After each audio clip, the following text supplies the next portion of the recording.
Bitcoin, las altcoins y todo el mercado de criptomonedas estuvieron claramente bajo presión. Pero no solo las criptomonedas están debilitándose, también los mercados financieros tradicionales se ven actualmente de todo menos estables.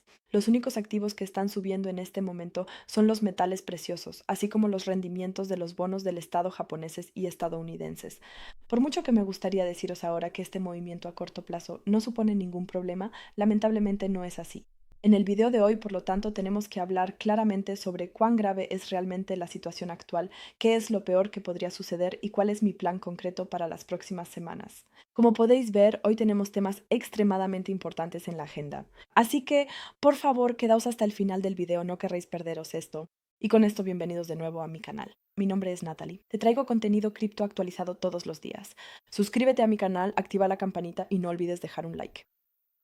Entonces diría que empecemos directamente echando un vistazo al gráfico de Bitcoin, porque lo que seguramente todos vosotros ya habréis notado es que desde el anuncio de aranceles de Trump y el hecho de que el mercado vuelve a tener un miedo extremo a una guerra comercial, básicamente hemos caído sin freno hacia abajo, y simplemente parecía que no iba a parar.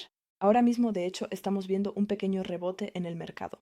Pero la gran pregunta ahora ¿es esto simplemente un pequeño rebote o podríamos seguir subiendo? Y si miramos las liquidaciones, podemos ver que en las últimas 24 horas se han eliminado nada menos que 800 millones de dólares en criptomonedas, de los cuales la mayor parte, por supuesto, ha sido en Bitcoin y Ethereum. Y por momentos incluso fue aún más alto. En total se sacó del mercado más de 1.000 millones de dólares. Y hay que decir que en los días anteriores ya habíamos tenido varias liquidaciones. Lo malo es que ya habíamos anticipado una corrección aquí en este canal, incluso antes de que Trump hiciera el anuncio de los aranceles. Pero eso simplemente agravó aún más la situación, debido a toda esta incertidumbre que actualmente está ejerciendo presión sobre el mercado. Y eso de hecho no se refiere solo a las criptomonedas, también los mercados tradicionales, como por ejemplo el S&P 500, cayeron ayer tras la apertura del mercado alrededor de un 2%. Ese ha sido el peor día desde octubre de 2025, aunque ahora mismo, al igual que con Bitcoin, podemos ver cierto rebote.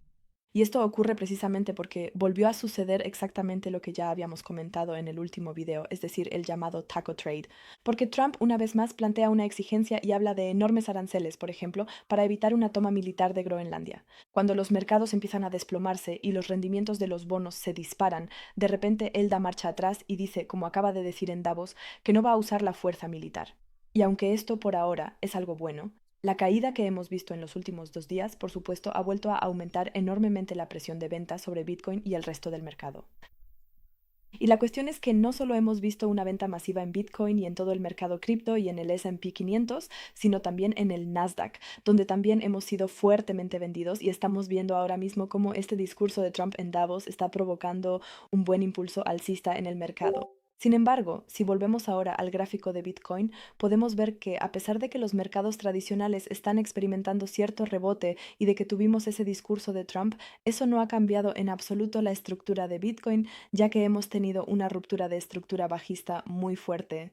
Y también hay una razón bastante concreta por la que creo que Bitcoin ha tenido un rendimiento peor de lo que cabría esperar últimamente, pero hablaremos de eso con más detalle en un momento.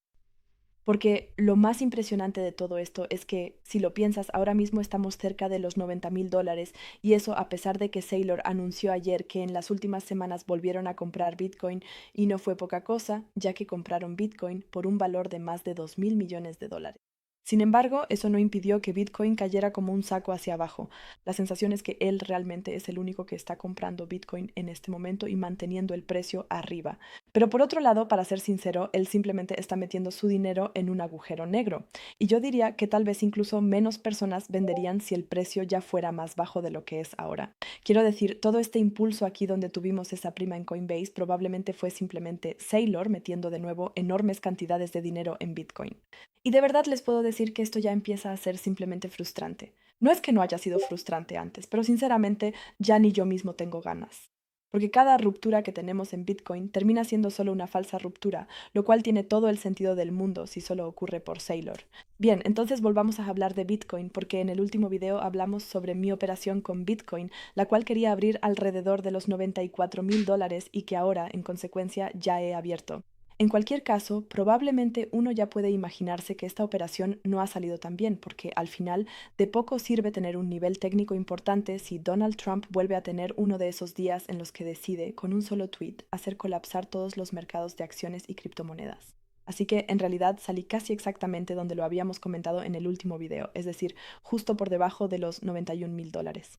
Porque ya les había dicho que si eso sucedía, es decir, si todo ese movimiento impulsivo que tuvimos el martes pasado se revertía, entonces era momento de actuar. Como dije, esta vela de aquí, entonces era el momento de salir, y eso fue exactamente lo que hice.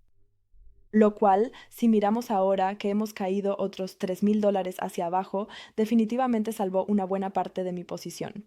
Curiosamente, si ahora nos vamos al gráfico de CME, podemos ver que ese gap de CME, justo por debajo de los $88,000, realmente se ha cerrado a la perfección. Y ese era un nivel que ya habíamos comentado directamente a principios de año, que aunque por supuesto no es obligatorio que se cierre el gap de CME, la probabilidad de que ocurra, lamentablemente, es estadísticamente muy alta. Siempre digo que en el mercado cripto, o ni siquiera solo en el mercado cripto, sino en todas las inversiones y en todo en la vida, uno debe esperar lo mejor, pero estar preparado para lo peor. Y aunque ahora realmente puede ser muy probable que sigamos viendo este rebote, porque también quiero repartir un poco de esperanza con este video, ya que tenemos un gap de CME justo por encima de nosotros, cerca de $93,000. El único problema sigue siendo que incluso si continuamos con el rebote, eso no cambia el hecho de que ya hemos roto nuevamente la estructura del mercado a la baja de manera bajista. Así que, en términos generales, ya hemos estado en una tendencia bajista todo el tiempo, mientras no hayamos superado las resistencias importantes en los 100,000 y, en el mejor de los casos, el máximo del swing en $170,000.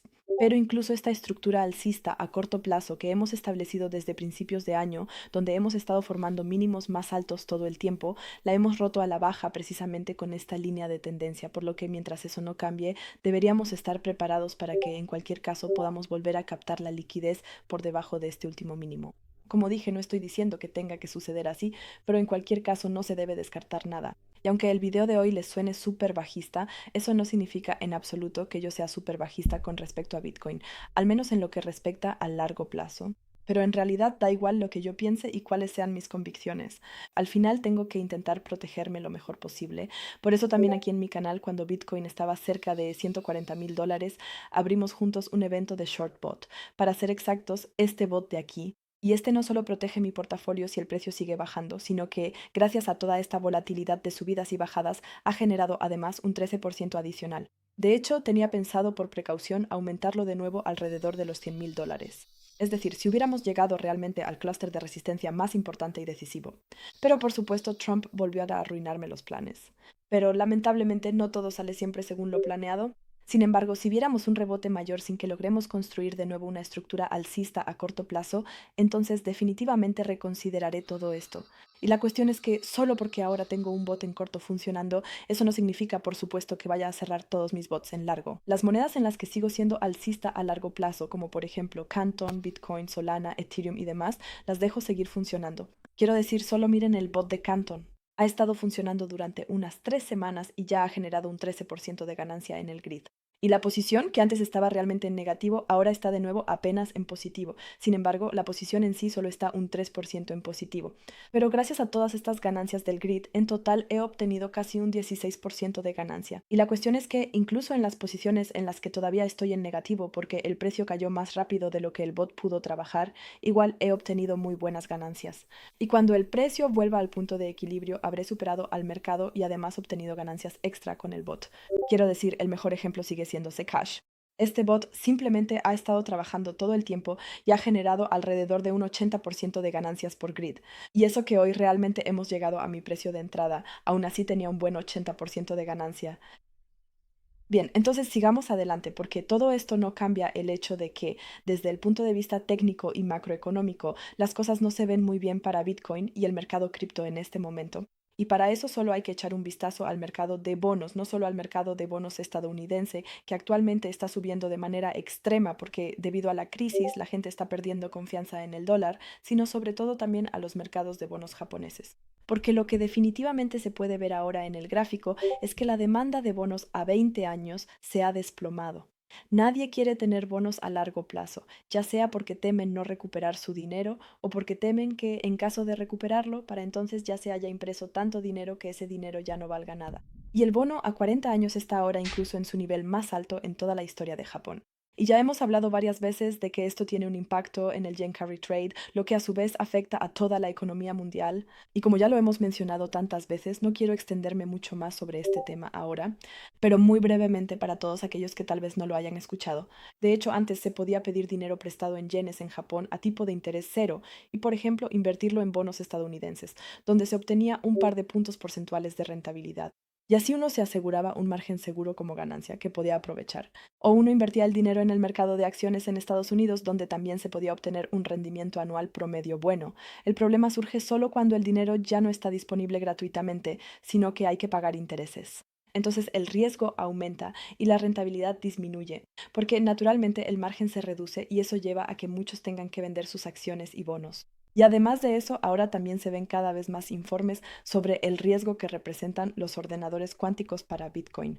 Porque aunque muchos digan, por supuesto, que ese riesgo no será tangible durante años, eso no cambia el hecho de que sigue siendo un riesgo. Y actualmente hay cada vez más informes al respecto, como por ejemplo el de Christopher Wood, el director global de renta variable en Jefferies, quien precisamente debido al riesgo cuántico eliminó por completo todas las asignaciones de Bitcoin de su portafolio e invirtió en oro. Y de hecho, últimamente he escuchado esto cada vez más, que cada vez más asesores de inversión y fondos, precisamente por este riesgo, están reduciendo sus posiciones o ni siquiera las aumentan. Y claro, los bancos y en realidad todo en Internet tienen básicamente el mismo problema, pero en esos casos ya se está trabajando intensamente para resolver precisamente este problema. En la comunidad de desarrolladores de Bitcoin, lamentablemente esto aún no se ha entendido del todo. ¿Cuánta urgencia puede tener todo esto? Porque siempre se dice que cierto avance tecnológico todavía está a X años de distancia. Sin embargo, basta con un avance importante que logre un científico para que de repente este desarrollo se acelere exponencialmente. Y solo por dar un ejemplo, descifrar la estructura de las proteínas se consideraba durante mucho tiempo un problema del siglo, algo que no se podía resolver hasta que de repente se desarrolló un programa de inteligencia artificial llamado AlphaFold. Y en 2018 llegó el primer gran avance cuando el problema aún no estaba resuelto y todavía muchos seguían siendo escépticos, pero en 2020 apareció la nueva versión de AlphaFold y de repente el problema quedó completamente resuelto. Así que también aquí se puede ver, todavía en 2015 se pensaba que pasarían fácilmente otros 50 años antes de que se pudiera resolver el problema.